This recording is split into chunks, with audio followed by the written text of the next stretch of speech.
Today's episode of A Brief History is sponsored by ExpressVPN. Stay tuned to the end of the video to find out how to take back your online privacy and get 3 months for free. So, this one's been a long time coming. Jaden Animations, The Odd Ones Out, Domix, Rebecca Parham, Tim Tom, Tabs. I've talked about the animation community a lot over the last couple of years. But with all the videos I've made about the animated Storytime community, I have yet to make a video about the guy who arguably started this whole thing, sWooZie. Well, I've been on a bit of a YouTube animator kick recently, so I think it's finally time. And I'm not gonna waste too much time because there is a lot to cover this time around. Also, you can probably tell, yes, I am sick, so I apologize for my voice in this episode. Anyway, this is A Brief History. And it all started in the mid-2000s at a high school in Florida where a student named Adande had a lot going on. I mean, on top of general school stuff, this dude was an artist pursuing animation and filmmaking. He was working at Disney World's MGM Park and later the Hard Rock Hotel, and most importantly, he was playing a lot of the fighting game Dead or Alive. Like, a lot of Dead or Alive. And dude was getting pretty dang good at it. I'm talking like 150 game win streaks online good. And the DOA community really took notice. Adande started to become a bit of a big deal in competitive DOA circles, to the point where one day around 2006, he was contacted by DirecTV about taking part in a televised DOA competition in San Francisco. And hey, getting paid to play video games and be on TV is a pretty sweet and uncommon opportunity for the mid-2000s, so Adande decided to give it a shot. Long story short, Adande's Xbox red-ringed, he wasn't able to practice, but he still came in third. But the important part was what happened after the competition. Once Adande got back home from San Francisco, he was bombarded by people asking about how he got into gaming and got on TV. He suddenly found himself giving the same spiel to people over and over again, and decided that he needed a more convenient way to get his story out there. Enter YouTube. Adande launched his YouTube channel on February 8th, 2006 under the username sWooZie06, a name that came from Adande's high school days when he wore so much Nike stuff that his friends started calling him Swoosh, which eventually morphed into sWooZie. It is not, as I assumed, Adande's Teletubby Sona. Tinky Winky, sWooZie, la la. Oh.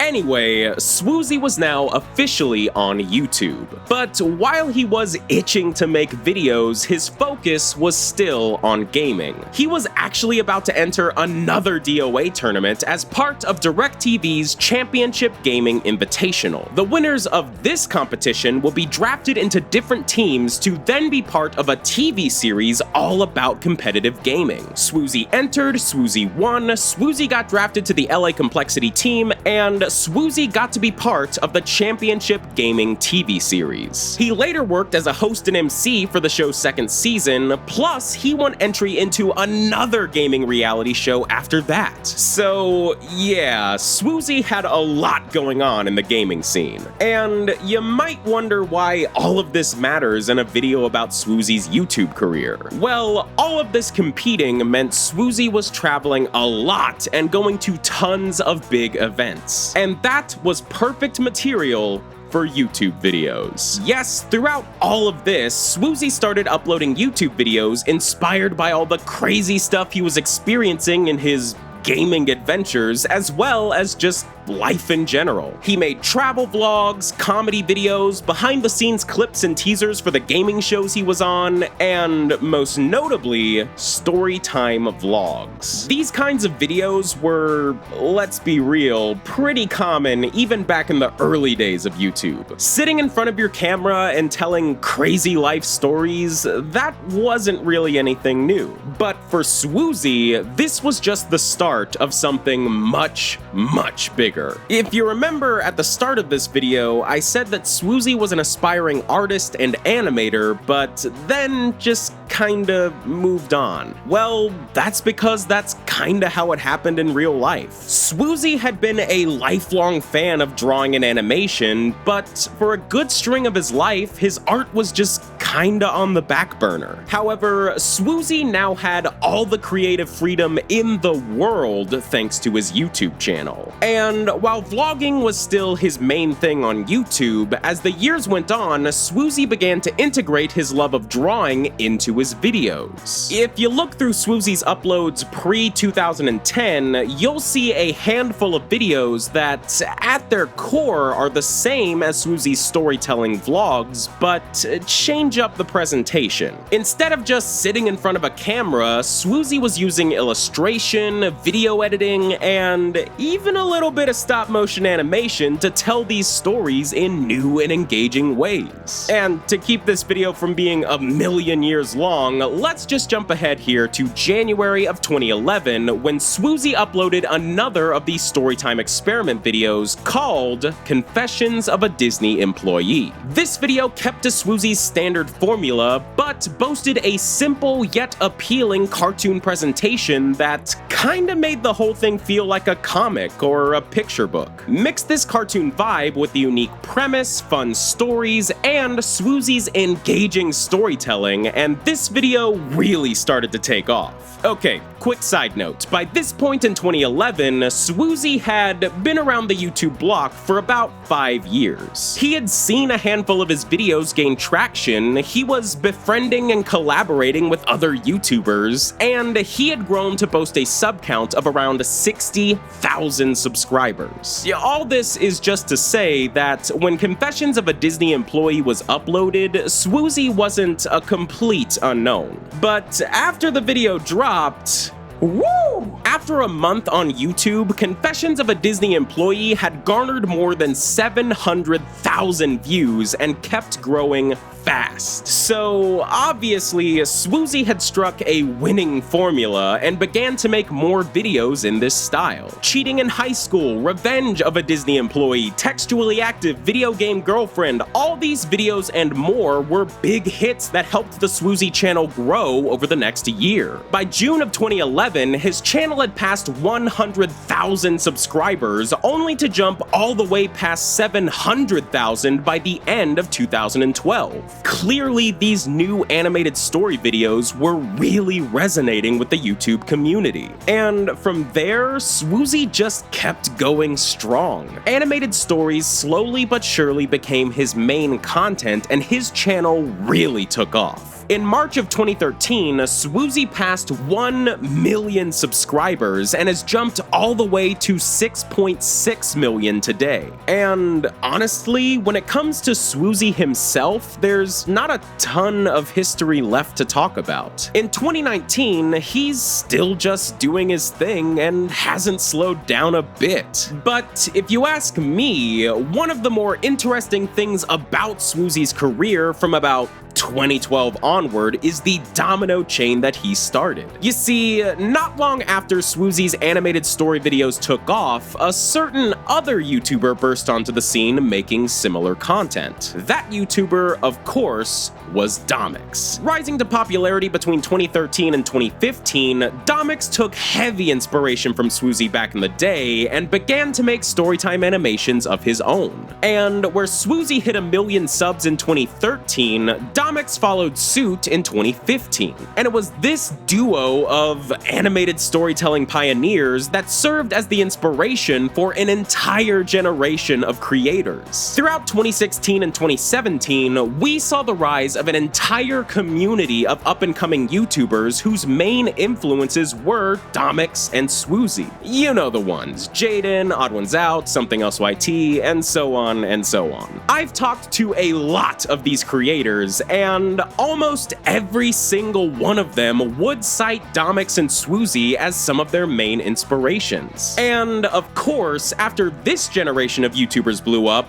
that inspired another generation of YouTubers. So that's dozens of channels, if not more, millions of fans, billions of views, and it pretty much all traces back to sWooZie. The history of sWooZie is the kind of story that a YouTube history nerd like myself just cannot help but be drawn to. This is a man who pioneered an entire genre of online video by just mixing together the stuff he loved to make the best, most fun videos he could back when that's pretty much all YouTube was for. And by just finding interesting ways to follow his passions, he started the ball rolling on something far bigger than himself. Like I said at the start of this episode, I've spent the last few years talking about the histories of different animated storytellers, and in the process, kinda chronicling the rise of that scene. It's been an absolutely fascinating experience to see how this community has grown and changed in such a short time. But while we get wrapped up in where it's all going, it's also super important that we remember where it came from. And don't get me wrong, sWooZie is still going strong as ever in his own right. That guy has a long career ahead of him for sure. But as someone who has learned a lot about the animated storytime genre, I can safely say that without sWooZie back in 2006, today's YouTube animation scene in 2019 would look very, very different. Thanks for watching, guys. DFTBA.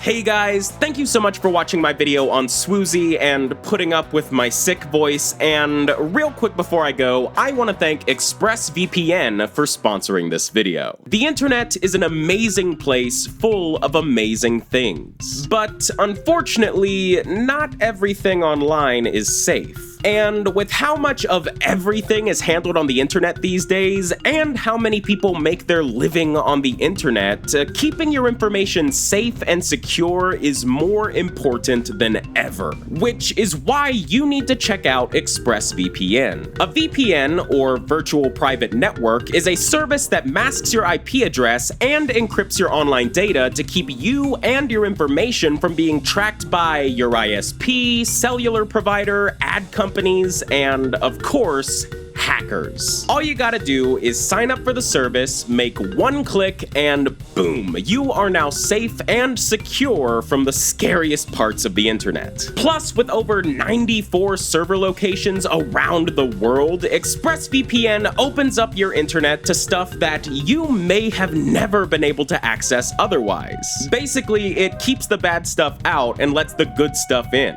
Personally, on top of feeling more secure when working my day-to-day job, I always like to use ExpressVPN to connect to servers in different countries and see what's trending on YouTube, because literally everything I do involves YouTube in some way. I eat tiny wheat play buttons for breakfast. And with ExpressVPN, you get the fastest speeds available, 24/7 customer support, apps for all your devices, and much more. I mean, there's a reason TechRadar rated ExpressVPN as the #1 VPN service out there. And if you guys are interested in checking it out, the service is only less than $7 a month with a 30-day money-back guarantee. However, by using the link in my description below or going to expressvpn.com/abh, you can get 3 months of ExpressVPN for free with a 1-year service package. That again is expressvpn.com/abh or the very top link in the description. Take back your internet privacy today with ExpressVPN. So major thanks to ExpressVPN for sponsoring this video, major thanks to you guys for watching and supporting the channel, and I think that's about it, so I'll say it again guys, thanks for watching, and DFTBA.